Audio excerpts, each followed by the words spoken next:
Karimnagar పిఎన్జే jewellers దోపిడీ జరిగి 9 గంటలవుతోంది. నిందితులు ఇంకా పట్టుబడలేరు.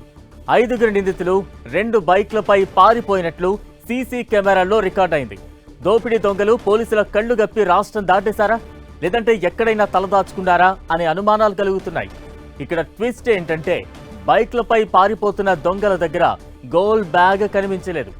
ఆ బ్యాగ్ ని ఎక్కడైనా దాచిపెట్టారా, లేదంటే ఎవరికైనా ఇచ్చారా అనే కోణంలో కూడా పోలీసులు ఆరా తీస్తున్నారు. సీసీటీవీ ఫుటేజ్ ఆధారంగా దొంగల ఫోటోలను విడుదల చేశారు పోలీసులు. అన్ని పోలీస్ స్టేషన్లకు నిందితుల ఫోటోలను పంపించారు. దుండగుల సమాచారం ఇస్తే ₹1,00,000 బహుమతి అందజేస్తామని పోలీసులు ప్రకటించారు. దోపిడీకి పాల్పడింది అంతర్రాష్ట్ర ముఠాగా భావిస్తున్నారు పోలీసులు. నిందితులు హర్యానాకు చెందిన దొంగలుగా పోలీసులు అనుమానం వ్యక్తం చేస్తున్నారు. దోపిడీ గ్యాంగ్ కోసం 12 పోలీసు బృందాలు గాలింపు చర్యలు చేపట్టాయి. మరోవైపు హైదరాబాద్, సైబరాబాద్, మల్కాజ్గిరి, ఫ్యూచర్ సిటీ పోలీసులు కూడా అలర్ట్ అయ్యారు.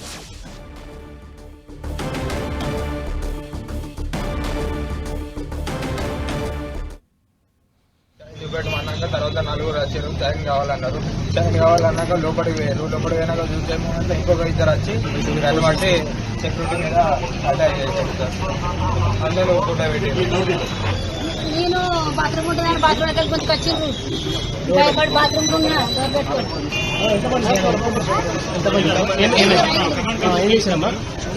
లోపల బాత్రూమ్ ఉన్నా భయానికి డోర్ పెట్టుకుని మళ్ళీ బాత్రూమ్కి వెళ్ళి కొంచెం వచ్చింది నన్ను.